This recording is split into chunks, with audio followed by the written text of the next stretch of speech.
నా కెమెరామెన్స్. నా కెమెరామెన్స్ నన్ను ఎంత సపోర్ట్ చేస్తారు. నాకు తీన్మార్లో ఉన్న కెమెరామెన్స్ కానివ్వండి, V6 తీన్మార్ కెమెరామెన్ ముందు వేరే వాళ్ళు ఉండేవాళ్ళు. ఇప్పుడు తీన్మార్కి అని కాకుండా నేను ఓవరాల్గా డిజిటల్కి చేస్తాను, తీన్మార్కి చేస్తాను, న్యూస్కి చేస్తాను. నా కెమెరామెన్స్ బ్యూటిఫుల్, సో స్వీట్. అసలు ఇలా కాచేస్తారు, అసలు ఎవరి దగ్గర రానివ్వరు. That's so nice. జనాలు ప్రేమ వాళ్ళకి, నేను వాళ్ళని ఏమీ అనలేను, కానీ వాళ్ళ ప్రేమ ఎలా ఉంటుందంటే మన పని ముందుకు నడవనివ్వరు. ఎన్ని రోజులున్నా వాళ్ళ ప్రేమ వాళ్ళు ఫోటో తీసేసుకుంటారు తప్ప మనం వచ్చిన పని మనకు కాదు. వాళ్ళు నన్ను బాగా కాచేస్తారు. నాకు ఆ V6 ఫ్యామిలీ ఎలా అయిపోయిందంటే, నేను ఒక ఫ్రీలాన్స్ యాంకర్ని. నాకు ప్రోగ్రామ్ ఉంటే ఫోన్ వస్తుంది, వెళ్ళి చేస్తాను. కానీ నాదే V6 అయిపోయినట్టు, నేనే V6లో ఎంప్లాయీని అయిపోయినట్టు, అలా నన్ను అసలు ఎప్పుడు బయటగా వాళ్ళు చూడరు, బయటగా నేను చూడకుండా అయిపోయింది. నాకు వరప్రసాద్ రెడ్డి గారు లాస్ట్ టైం మనం ఒక అవార్డ్ ఫంక్షన్లో కలిసామా, ఆయన ఎంత బాగా అప్రిషియేట్ చేశారు. నేను చీరబొట్టు భాష ఎంత చక్కగా ఉందమ్మా ఈ అమ్మాయి ఎవరు అని అంటే నీ వీడియో కూడా చూపించాను. యాక్చువల్లీ మేమిద్దరం కలిసే వచ్చాం ఆ ప్రోగ్రామ్కి.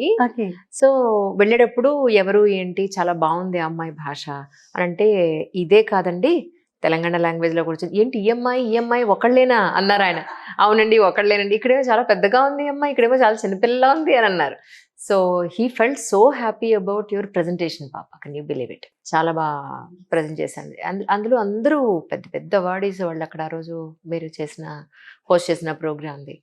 కానీ కేకే రాజా సార్ది ఆయన ప్రోగ్రామ్ అలా ఉంటుంది. కేకే రాజా సార్ ప్రోగ్రామ్ స్టాండర్డ్ ప్రోగ్రామ్.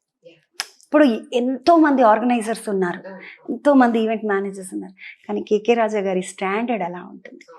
నేను ఆయన ప్రోగ్రామ్ అంటే నేను కాదని తెలుసా, కమర్షియల్ యాంకర్, నేను డబ్బులు తీసుకుంటాను, ప్రోగ్రామ్ చేస్తాను 100%. అందులో ఇదేమి లేదు. This is my bread and butter. Okay, నేను డబ్బులు తీసుకుంటాను, ప్రోగ్రామ్ చేస్తాను, చాలా స్ట్రిక్ట్ గా డబ్బులు తీసుకుంటాను, స్ట్రిక్ట్ గా ప్రోగ్రామ్ చేస్తాను, నేను స్ట్రిక్ట్ గా వర్కౌట్ చేస్తాను, హోంవర్క్ చేస్తాను, పని చేస్తాను. కానీ కేకే రాజా అంకుల్ ప్రోగ్రామ్ అంటే నేను కనీసం పేమెంట్ కూడా మాట్లాడాను. అంకుల్ ఓకే నానా, ఇదిగో ఈ డేట్ నీకు ఓకేనా, మేము ఇది అనుకుంటున్నాము, ఈ డేట్ 3 ఉన్నాయి, నువ్వేమనుకుంటున్నావు అని అడుగుతారు. అంకుల్ మీరు ఏదైనా ఓకే, నో ప్రాబ్లం. అమ్మ కొంచెం దూరం వెళ్ళాలి, మరి నీకు పర్వాలేదా, మరి నా బడ్జెట్, ఊరుకోండి అంకుల్ మీరే. ఆయన అసలు ఎలా అంటే అంత మంచి ప్రోగ్రామ్ చేస్తున్నప్పుడు అసలు పేమెంట్ గురించి అడగకూడదు. కానీ V6లో బెత్తిరి సత్య గారు కానీ, మంగ్లీ కానీ, సీనియర్ సుజాత అంటారు కదా తను కానీ, తర్వాత జబర్దస్త్ సుజాత న్యూస్ చదివేది, తర్వాత జబర్దస్త్లో కూడా వచ్చింది తను.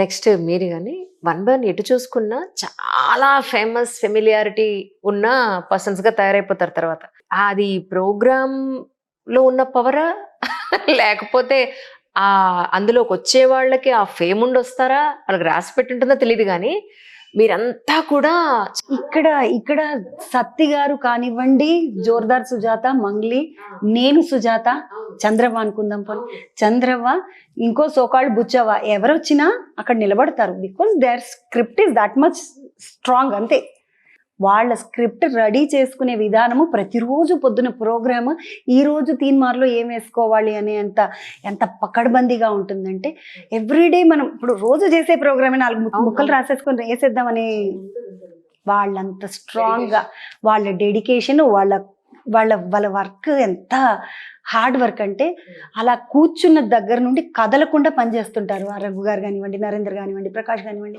మన నవీన్ కూర్చున్న పిల్లోడు అట్లా ఎంతసేపైనా కూర్చుంటాడు. ఆ పిల్లోడు వాయిస్ ఓవర్ ఇస్తాడు, నవీన్ యాదవ్. ఎంత మంచి వాయిస్ ఆ పిల్ల అంటే, ప్రతి ఒక్కటి దాంట్లోకి ప్లస్ అవుతాయి. అందులోకి వచ్చాక ఒక సపరేట్ డిసిప్లిన్ వస్తుంది, ఒక ఫ్యామిలీ అట్మాస్ఫియర్ ఉంటుంది. ఏ ఛానల్లో చూడని ఒక బ్యూటిఫుల్ ఫ్యామిలీ అట్మాస్ఫియర్ అక్కడ ఉంటుంది. ఎడ్యుకేషన్ అయిపోయిన తర్వాత ఎందుకు మీడియాలో రావాలనుకున్నావు పాప? అయ్యో, నేను అనుకుని రాలేదు. So how come? యాక్సిడెంటల్ గా వచ్చాను. ఏమవుదాం అనుకున్నావు, ఏమయ్యావు చెప్పరాదు? సెంట్రల్ యూనివర్సిటీలో పీజీ చేశాను, డిగ్రీ తర్వాత సంగారెడ్డిలో డిగ్రీ చేశాను, విమెన్స్ డిగ్రీ కాలేజ్. కట్ చేసి ఇటు వస్తే పీజీ నేను రాశాను సెంట్రల్ యూనివర్సిటీకి, నాకు సీట్ వచ్చేసింది, జాయిన్ అయిపోయాను. నేను ఎంకామ్ రాశాను ఉస్మానియా యూనివర్సిటీ. తర్వాత లా సెట్ ఉండేది అప్పుడు, ఇప్పుడు మరి ఏముందో నాకు తెలియదు. నా టైంకి లాంగ్ బ్యాక్ లా సెట్ ఉండేది, లా సెట్ రాశాను. లా సెట్ వచ్చింది నాకు, 7,000 ఫీజు అన్నారు ఇయర్లీ. మా డాడీ గవర్నమెంట్ టీచర్, గవర్నమెంట్ లోనే చదివిస్తారు, డబ్బులు కట్టి చదివించే ఇంట్రెస్ట్ ఆయనకు ఉండదు. ఎంకామ్ వచ్చింది ఉస్మానియా యూనివర్సిటీ. అది చిన్న ఫీ, 5,000 5,500 కూడా లేదనుకుంటాను. అయింది. సెంట్రల్ యూనివర్సిటీలో సీట్ అనేసరికి నాన్న ఎగ్జైట్ అయ్యారు, సెంట్రల్ యూనివర్సిటీలో జాయిన్ చేస్తాను.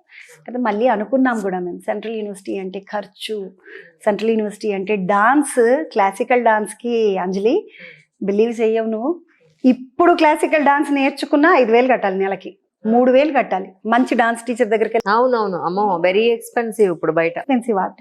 నా క్లాసికల్ డాన్స్ డ్రెస్ కాస్ట్ ఒక 10,000 పట్టు చీర అయితే దాన్ని కుట్టడానికి 8,000, కుట్టడానికి 8,000. టెంపుల్ జ్యువెలరీ అది ఎన్ని వేలు అవుతుందో తెలీదు. గజ్జలు, కాలి గజ్జలు, బెల్ట్ గజ్జలు అయితే ఒక రేటు, నార్మల్ గజ్జలు అయితే ఒక రేటు. అలా అసలు ఎంత ఎక్స్పెన్సివ్ ఆర్ట్ అంటే, ప్రతి ప్రోగ్రామ్కి మేకప్ చేయించుకుంటాం కాబట్టి మేకప్ మ్యాన్కి కూడా డబ్బులు ఇచ్చేవాడు. హెయిర్ స్టైలిస్ట్ ఉండడు, ఇక మేకప్ మ్యానే మొత్తం అంతా వేసేస్తారు, వాళ్ళే వేసేస్తారు. ఓకే, మనకు కొన్ని రోజులకి మనకి హెయిర్ స్టైల్ అది చేసుకోవడం వచ్చేస్తుంది. చిన్నప్పటి నుండి డాన్స్ చేశాను కాబట్టి నాకు 4 years ఉన్నప్పటి నుండి నేను స్టేజ్ పర్ఫార్మెన్సెస్ చేస్తున్నాను. నేను చాలా వెరీ ఎర్లీ ఏజ్లో నేను స్టేజ్ ఎక్కేసాను. 4 years ఉన్నప్పుడు మీకు ఈ పాట గుర్తుండి ఉంటుంది, ఎందుకంటే ఆల్మోస్ట్ మనం అంతా ఒక జనరేషన్ బ్యాచ్ అనుకుంటాం. పిల్లల్లారా పాపల్లారా, సూపర్ సాంగ్. రేపటి భారత పౌరుల్లారా, పెద్దలకి ఒక దారిని చూపే పిల్లల్లారా. ఇది నా ఫస్ట్ డాన్స్.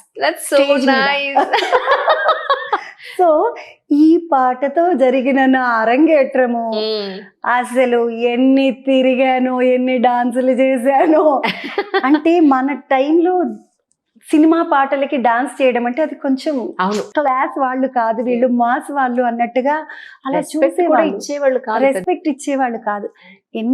ఎన్ని డాన్సెస్ చేసేవాళ్ళం అంటే అన్ని ట్రెడిషనల్ ఫోక్ డాన్సెస్.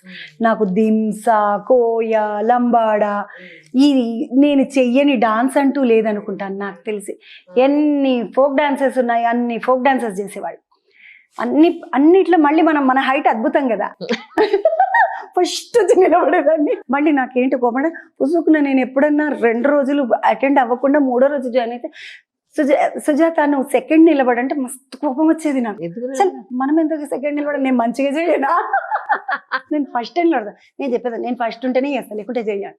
పైగా నేను ఫస్ట్ ఉండాలనేది కూడా కాన్సెప్ట్ వాళ్ళదే.